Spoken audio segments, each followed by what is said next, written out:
Aloha. Welcome to Think Tech Hawaii's Education Movers, Shakers, and Reformers. Interviews with people who have special insights into education from preschool all the way through adult ed. We're live streaming every Wednesday. I'm Jim Shon, the host. These interviews are posted on YouTube and the Hawaii Educational Policy Center. Today we're going to explore the notion of more independence, autonomy, empowerment at the school level. And our guest is Darrel Galera, longtime principal of several schools, but particularly Moanalua. Welcome to the show. Yeah, welcome. Thank you. Thank you for the welcome. Yeah, so let's begin with your educational background. Okay. I'm a proud graduate from the public schools of Hawaii, from Waipahu High School, way, way back. And also a graduate of the University of Hawaii at Manoa. So I had my education, my teaching degree, and then my master's in administration. So you began wanting to be a teacher? Yeah, very much so. Yeah. Goes way back. My teachers, I remember in high school, allowed me to go up in front of the class and teach their classes for them. Oh, okay, okay. That was probably what got me interested. So you started teaching? Yes. And what did you teach and where? I was a history teacher, so I taught American history and Hawaiian history at Moanalua High School. Okay. So I taught there for about close to 10 years. And then I went into administration, became a vice principal at several schools, then became a principal at a number of schools, was a deputy district superintendent, and then went back, was principal at Moanalua High School for 13 years. We've actually had some guests, a number of guests who had teaching in social studies and history background. Oh, yeah. So I'm going to, that's my background too, so a little bit. So I wanted to ask you, do you think being a social studies teacher somehow informed the way you looked at education and its importance? Very much, very much. And I always tell people that social studies is the most important subject. That's right. Well, you have it there. Reading is important and math is important, but nothing is as important as social studies and history. So, but very much informed and influenced my thinking about even the work we're doing now about democracy and empowerment and you know, allowing us to pursue, you know, our dreams and our visions. I first, I think, met you when you were principal of Moanalua High School, which had a fantastic reputation and also had a kind of niche focus, as far as I could see, in music education. Yes.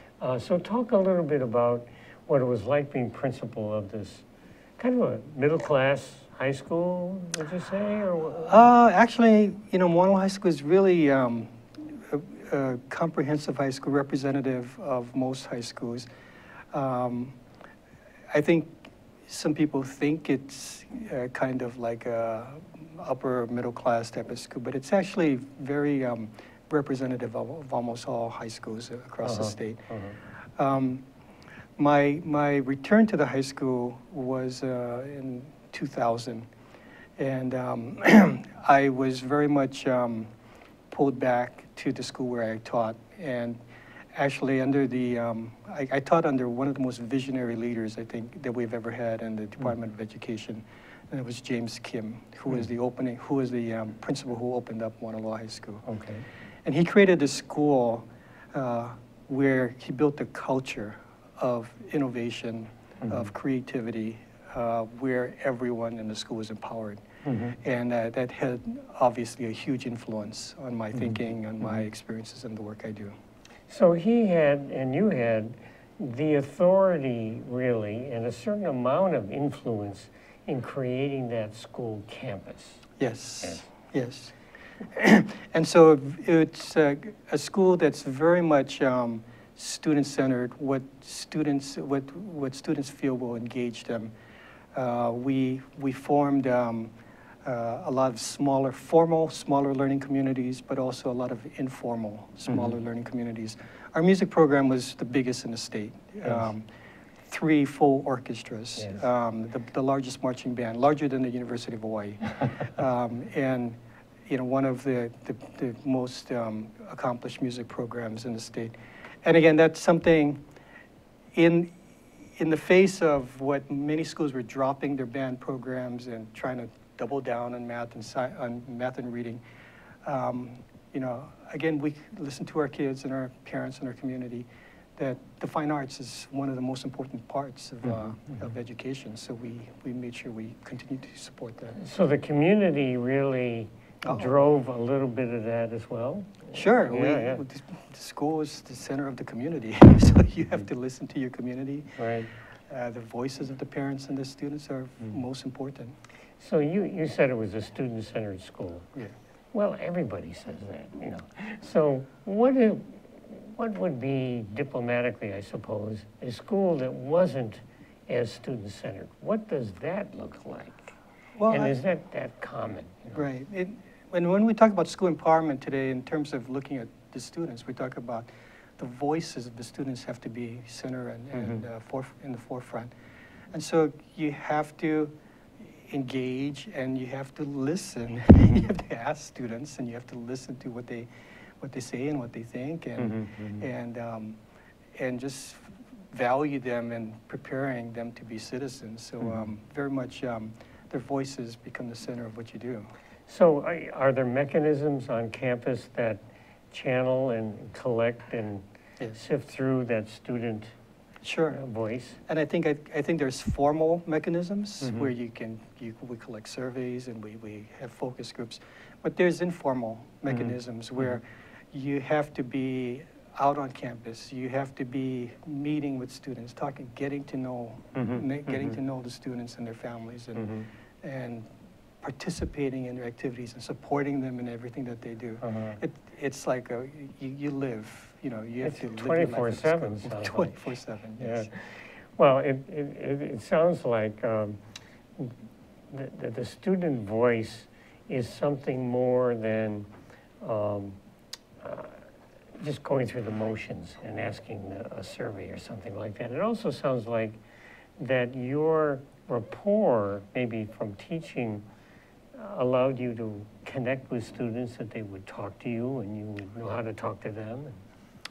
Yeah, you know, you have to love the work that you do and the people that you with and you know, the students are the most important part and the most rewarding part of the work that we do as educators. So you do have to connect, you do have to listen, engage, and you know, we don't judge and we just listen and support them and inspire them to be great role models. So yeah. All schools, DOE schools, have a school community council. Yes. Which is sort of echoed in a different way in the charter governing boards, but they're kind of stakeholder groups. Talk a little bit about the role of the school community council might have played when you were principal. Well, we felt that the school community council was one of the most, if not the most important community group that we had at the school. So I really believe, I'm very proud, you know, I think we had one, if not the best, school community council in the state of Hawaii. Very committed, hardworking. We had the leadership and the people who would do the work was just amazing. And we were very innovative and creative. Our school community council would push the agenda. We would challenge the status quo. We would request waivers and exceptions that we felt would be most helpful for the kids.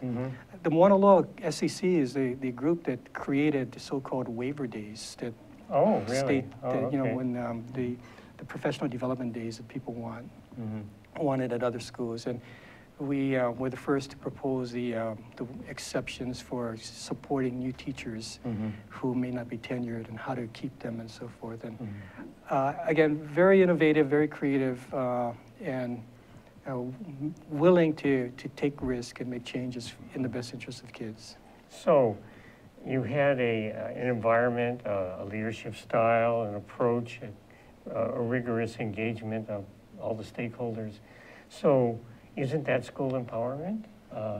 And you know, what's missing, or is it that's so unusual that you can't, that model is not replicated elsewhere? Or what are your lessons you learned from that, you know? Well, it is school empowerment, but you know, the concept of empowerment is multifaceted. You know, as a school and a school leader and as teachers, you need to have flexibility, you need some autonomy. And in my mind, the idea of empowerment is a leadership competency, a leadership approach. It's the leadership that has to empower. And if you have, you know, you hope you have some flexibility and some autonomy, but leadership is not empowering you to that. You can only be as empowered as right. If the you'll be principal allowed says, to be. no, I'm the dictator, that's it, you know. Right. Yeah. And that's the sort of the system, is that in a formal sense, power resides in one or two people, and only when they share, sort of like being lieutenant governor or vice president or something like that. You only get to do what someone lets you to do, right? Right. The formal power, you know, is existing in certain places, but again, how, you know, real power, you know, I believe lies in when you actually empower everyone that you work with, and that actually is the most powerful leadership approach you can have. You must have run up against constraints, though, on things you wanted to do, but, you know, higher up said, no, we don't think that's a good idea. Yes, we did. Can you share some of that a little bit? I remember we, the Department of Education told us that we would have to have all of our students take this Algebra 2 exam. And as we studied it, and it was actually an exam that we saw that everyone across the country had dropped it, stopped doing it, and they said it's not a good test anymore. And so we said, it's not a good test, so in Hawaii, we shouldn't take it. And so we wrote a waiver for our own school not to do it. In the end, that whole process got lost somewhere, and we had to comply. We weren't pleased because we didn't think it was a good use of our students' time, and it was a meaningless assessment. And it turned out to be that way. After that, they dropped it. So who made the decision to say no? Did it go all the way up to the board, you think? Or I think in that case, the department's office did not process it correctly or in time. The board did not act on it in time. And so it was part of a dysfunction, I think, that we had. And that was the appointed board at that time, or the elected board? You know, I believe it, we may have been the appointed board. Yeah, it must have been the appointed board at that time. Yes. So in your community council, were you able to recruit some really important community members? Because on neighbor islands, we hear that that's often a real challenge. Yeah, that's a real important responsibility for principals and you know, and school leadership teams to do. You have to, you know, you have to invest the time to attract and support and retain the best people that you can to serve on your school community councils. You have to take care of them, and I think when the process is relevant, it's meaningful, it's engaging and rewarding, that they'll continue to do the hard work. And how often would they meet? Our council would meet monthly, but when the hard work came into place for the academic plans and so forth, we would sometimes meet, you know, twice a month, or sometimes weekly, to get the work approved. And I know when it comes to accreditation, they're probably meeting twice a day. Yes? Yeah, that's another important process. Yes. So that engagement of parents is a real challenge in many schools, apparently, particularly poor communities where people are working a couple jobs and that sort of thing. And I think it's a natural to have parents involved in the elementary level, and then kind of it slows down in the middle school. Now they turn you over to the Algebra 2 people. Right? But again, the parents, there are ways to get them involved, and it's a lot of time we just have to listen to how they would get actively involved, but you need their involvement. Well, we're talking to Darrel Galera, longtime principal, advocate for school empowerment and engagement, and we'll be back in 1 minute. Aloha, my name is Roy Kodani, and every Wednesday at 1 p.m. I host Life in the Law, which is a segment of Think Tech Hawaii. And basically, I host guests who have some relevancy to law in Hawaii. And I hope you will continue to tune in. If you have questions, tweet us at Think Tech Hawaii. Mahalo. Aloha, this is Alice V. Hagan from Think Tech Hawaii Business Education Spotlight. My show is a bi-weekly show on Thursday from 3 to 4 p.m. We invite interesting people, entrepreneurs, fascinating leaders who contribute to the social economic well-being of our state. Please tune in to my show, Business Education Spotlight, Think Tech Hawaii, bi-weekly, Thursday, 3 to 4 p.m. Aloha. Welcome back to Think Tech Hawaii's Education Movers, Shakers, and Reformers. We're talking with Darrel Galera, who is sharing with us some ways in which good leadership creates a community of learning at a school and more empowerment. But now you are involved in another organization, a kind of think tank advocacy group, the Education Institute, is it? Yes. And you're executive director of that. Talk a little bit about why that was formed, who's on it, what you're doing. The Education Institute of Hawaii was formed about a year ago, and our board of directors is a very impressive who's who in Hawaii in terms of education and community leadership. Mm-hmm. Our president is Roberta Mayer, and and Roberta was a former teacher and principal here in Hawaii, mm-hmm. and superintendent in Oakland. Oh. And our vice chair is Ray LaRue, former assistant superintendent of the DOE. Mm-hmm. And our founding chair was Randy Roth, mm-hmm. University professor. Uh-huh. And then we have many, we have teachers, we have administrators, we have union leaders like Joan Husted and Roger mm-hmm. Takabayashi. Mm-hmm. And we have a large advisory council of teachers and school principals and so forth. So you've got a board and you've got other voices outside. Yes, yes. And one of the first things you did was take a big trip? Yes, we took a study tour. So we took a group of 27, which included complex care superintendents, assistant superintendent from human resources, principals and teachers. And we selected a few districts to learn from. Not so much that they may be, the perfect model to emulate, mm-hmm, but mm-hmm. we wanted to learn from their mistakes and their successes. So we visited LAUSD, which is the 5th largest district in the nation. And then we visited with the Alliance of College-Ready Public Schools, a very successful mm-hmm. charter school network. And then we went to Clark County, and actually, Clark County, I believe, is the 5th largest district, and LA is the 2nd largest. Where's Clark? Clark County is in Las Vegas. Okay. And they had lots of insights for us in terms of, this process of school empowerment. And we ended up our trip in Edmonton, Canada, with the Edmonton Public Schools, which was a very inspiring visit to learn about how when empowerment becomes part of the culture of a system for 20 years and how it just it's sustained and it just continues to grow. So we learned a lot, brought back a lot, and then we followed it up with a large conference we had. So a lot is just, a word. Give me 3 or 4 takeaways from that trip. From the trip, one of the biggest takeaways was seeing again the differentiation of autonomies that we saw. So when we visited LAUSD, in Hawaii we have about 25 or 30 charter schools, and in LAUSD they had 500 charter schools. Wow. So talk about the commitment to innovation and autonomy.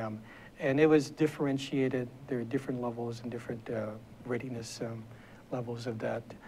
So to see and understand the commitment to that and how a system can support that and value that as a core value is important. In Clark County, they had one of the biggest efforts at trying to do a systemic effort, which is, you know, it's a huge task, and also they experienced some huge challenges. So they shared with us, again, the importance of making sure that there are some solid core values that drive everything you do in your system. And if you lack those core values, then that's when you kind of flounder and go all over the place. But if you have some core values, and one of the core values we've taken for our organization comes from Clark County, the idea that there are just two kinds of people in a system for education. One are the teachers and everyone that works with our students every day, and then there's everyone else who needs to support the teachers, and there's nothing else. He said, and if you have a core value like that, that can drive the success that you want in terms of having empowerment. And looking at national statistics, you see a consistent pattern of about 60% of the people in a system are at the school, not necessarily, you know, they could be support staff, and 40% aren't. You know, they're out there somewhere. You know, yeah. And everyone is important, but again, understanding that it's all about the students in the classroom and the teachers that are working with them. So when you were recruiting people for this organization, what did you tell them? You know, they're busy, you know, they've got other things going on. This is something you want to join. Why? You know, Jim, actually, I don't recall doing any recruiting. Oh, okay. I believe. But you were recruited? I think you know, everything evolved. I had retired from the department, and there were some important, you know, challenges that I thought needed to be worked on, and I think I felt free to speak out on behalf of schools and the principals and teachers because I had retired and I could do so without worrying about anything, and so that kind of organized some of the work we did. We did a survey of principals to kind of do a temperature check on how are they feeling, how are things working. And then so things kind of evolved from there, and we ended up forming our organization. And actually, again, there was no recruiting necessary. There's so many people that wanted to get involved and wanted to be part because they saw improvements that they wanted made. Yes. Yeah. Well, talk a little bit about what the principals said in that survey. Well, you know, when we asked the principals 2 years ago about what's working and what's not working, I think the principals shared, and I think they were very open and honest, and knowing that this was an independent type of survey, that they were free to express themselves. But they shared that, you know, to be a school principal today, you need to have what we call a system of support. It's probably one, if not the most difficult jobs that you can hold. And the stresses and the challenges and the things are so difficult that if you don't have the system of support, you won't be successful. And I think it was close to 90%, 9 of 10 principals said that they don't have that support. And so that was a huge, finding that we saw. And the other piece was, again, 2 years ago when principals said that they fear speaking out and sharing what concerns they have because they feel that you know, there's a culture of retribution or retaliation that may take place. So, and many other things about the implementation of how things were being done, and just the need for, as we talk about this idea of empowerment, of having flexibility and autonomy to make decisions where they need to be made at the school and in the community. So talking a little bit about support for principals, what does that look like? I mean, what are we talking about? We're talking about a seminar once a month or what, you know? You know, we, when you look at support, and, you know, by the way, there's a a couple of recent studies. One is by the Bush Institute, and another one is by the Wallace Foundation, where they, again, echo this idea that the school principal is, when you see a great school, you have a good principal. So what are the conditions you need to have this great leadership? And so they talk about this system of support, which, comes through, it's not, again, it's multifaceted. It comes with the alignment of everything that has to be done. It comes with a culture that supports, and it's an empowering culture. It comes with the support in terms of the training, the selection process, the evaluation process, the accountability process. So all the different pieces have to come together.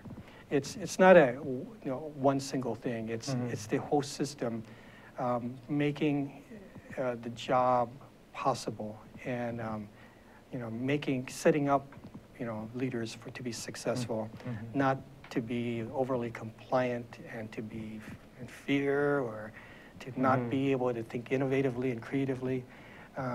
It's encouraging, people to think out of the box and to think creatively for their schools. So here's this survey that says we're frustrated, we're not happy, we can't speak out, we're not getting support. It goes up to the CAS, the complex areas, it goes to the superintendent, goes to the board. What was the response? Has there been a response to this other than, gee, I wish you hadn't done that survey, but has the system responded appropriately to the findings of the survey? I think the system has responded, but I think, again, I think the system maybe became defensive, and maybe what was shared, it was questioned, and maybe that's not the principles that were responding, and maybe so there's some. Somebody else wrote their response. Right? Yeah. Somebody cheated on the test. So we, and that's understood that would come about. But there's been some changes. The department created a principals roundtable group to meet to hear concerns. I think principals are saying now that they are being asked more. They're being asked for their input, and they're being asked to share their thinking on some things. And then the important part is that input and that feedback and those recommendations would be taken seriously and would be put into effect. And are the principals identifying certain elements of, we'd like to make this decision at our school in these discussions? Probably the most important area is in the area of curriculum, and being able to have their teachers and themselves, look at instead of being told, okay, you must use this curriculum. You must, we now have the Common Core standards, so everyone must purchase and select and use this for elementary school, it's called Reading Wonders, or for the high schools, it's called Springboard, or whatever. For the math, there's other programs that are set. So I think that one-size-fits-all approach doesn't fit well.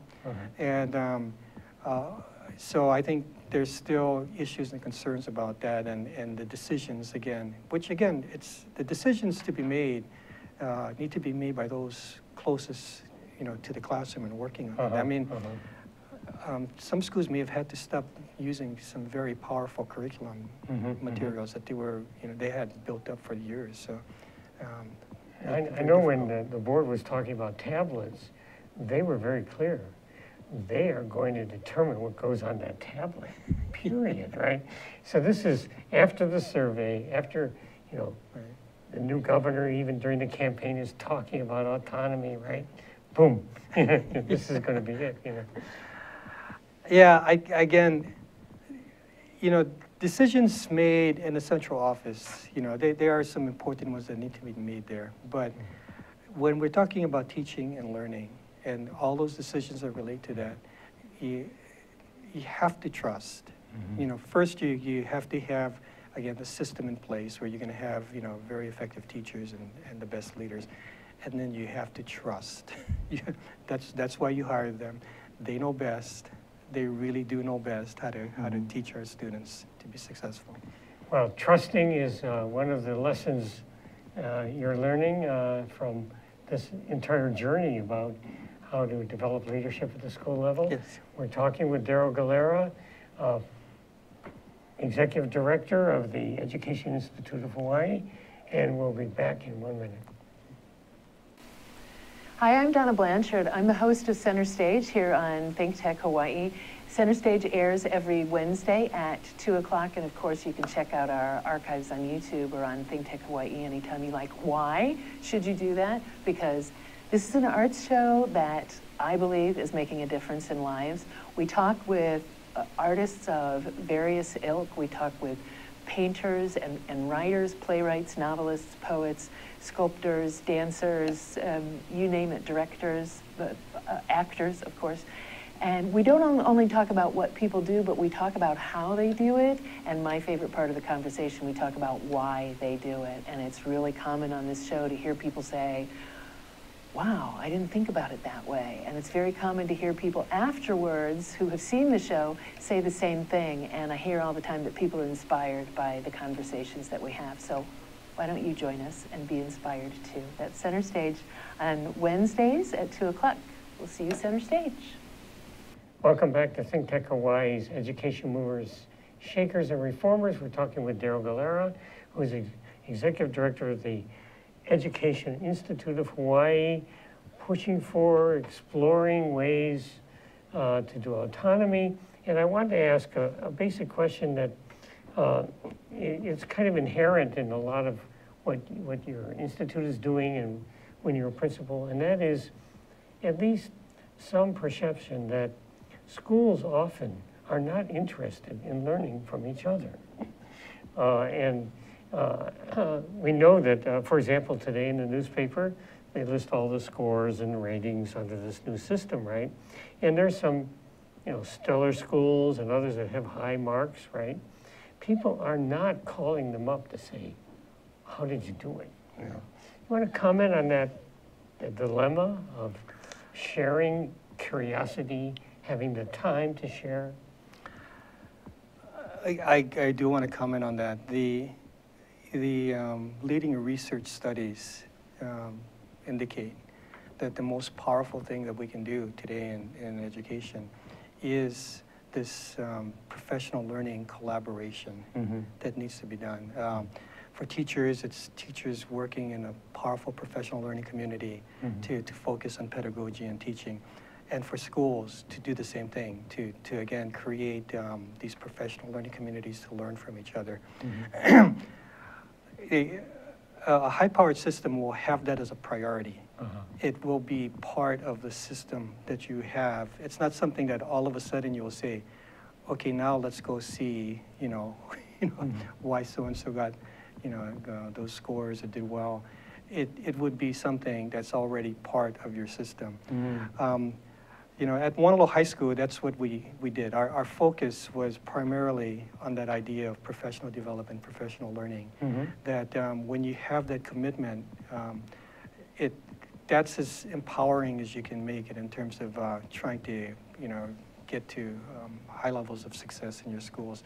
So again, what you're saying is exactly what we need to do. But it's not something that you just decide, okay, let's start doing this tomorrow. It needs to be part of the culture that you build. There's this recognition of excellence, this trusting that it's happening all around you. You just have to see it and hear it and appreciate it, and then make sure that that's shared with others. And there really is no one size fits all. And even what works well at School A, exceptionally well, you can't say we're gonna now do this at all the other schools. It doesn't work that way. That's a very limited leadership view when you think that way. But you can learn and take best practices, see how it fits in the context that you have at your school community. So. Well, I wanted to ask about time. Yes.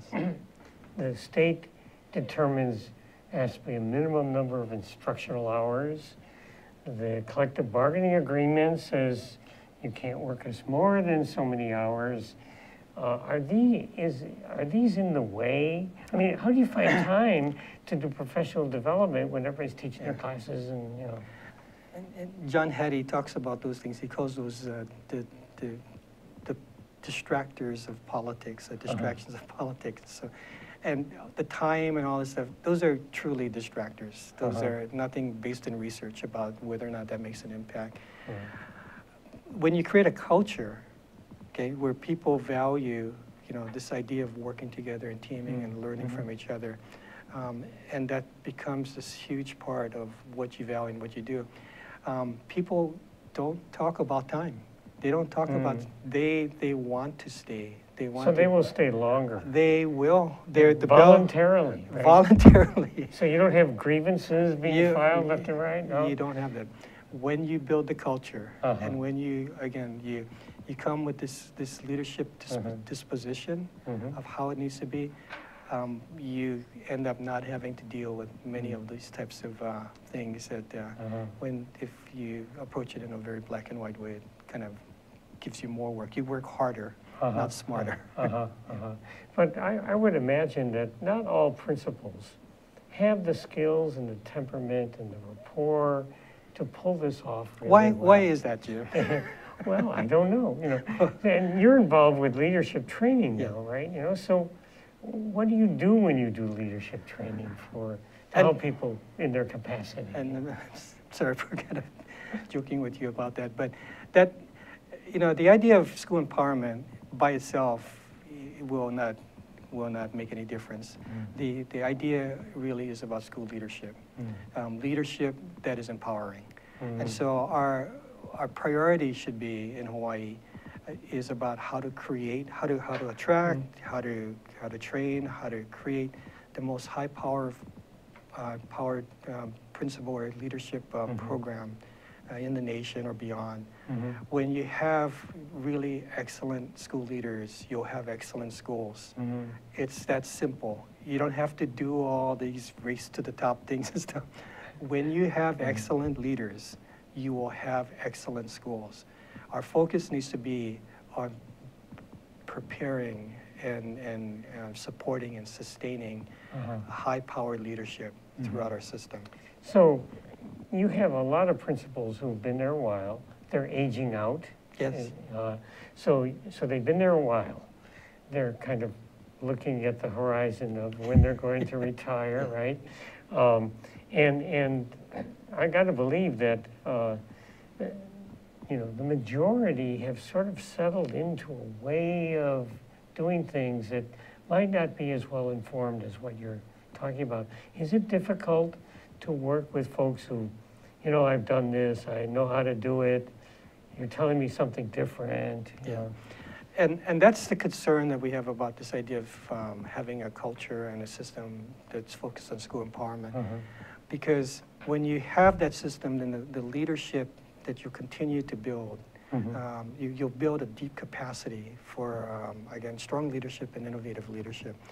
When you have a system that's top-down, centralized, one-size-fits-all, you'll start, and if you have that for a long period of time, the leadership in the system will reflect that.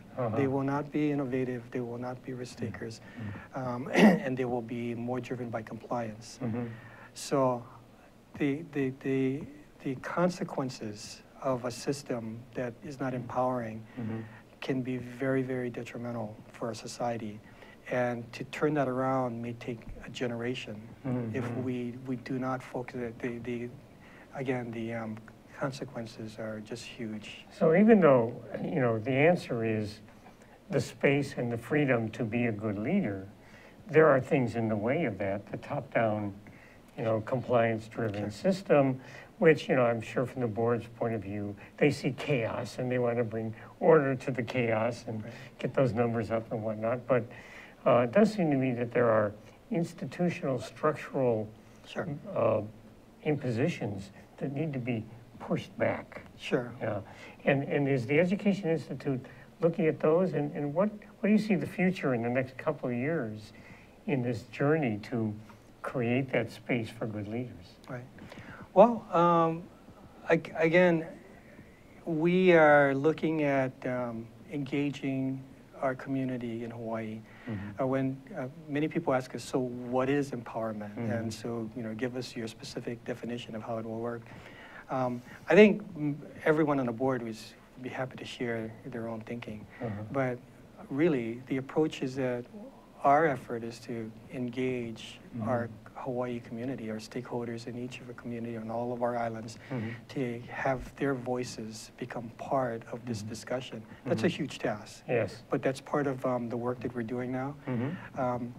While doing that work, providing as informed information in terms of research, and really promoting what we hope to have the highest level of transparency that we can have.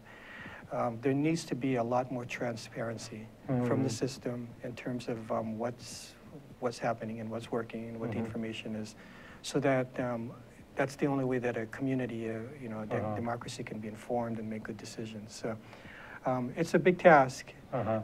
We think we need to look beyond. Of course, we have so many, Hawaii is so rich in what we have, but we have to look beyond Hawaii. We have to look beyond the United States. We have to look at how things can work in our unique context in Hawaii. So do you see the Board of Education creeping towards this idea, this vision that you also have, or you see bright spots, in the horizon here? We're hopeful. We're very hopeful. We think the leadership from our governor is very inspiring. Everything he says is the right thing, and it just resonates with us. And so we're hoping with that leadership that, and again, he's responsible for the Board of Education, that they will also lead the way in terms of making the governor's plan become a reality. Yeah. Do you think that, from what you know, do you think the governor is going to have rather specific proposals that are in law, or is it mainly the people that he's appointing the board that is going to be his approach, or you're not sure yet? I wish I could tell you, Jim, but I think we're all very hopeful. Again, we think we have the right vision and the right direction, and now it's everyone doing all of the hard work to make it a reality. And that is part, a dialogue, an open dialogue, which is actually very much part of the governor's approach anyway. Open dialogue, transparency. However, I think that there still is this notion of what are the barriers that have to be pushed back, in order to give space and time to the leaders that you're developing? I would say it this way, Jim. I think this is a good time for everyone in Hawaii to look at our mindsets.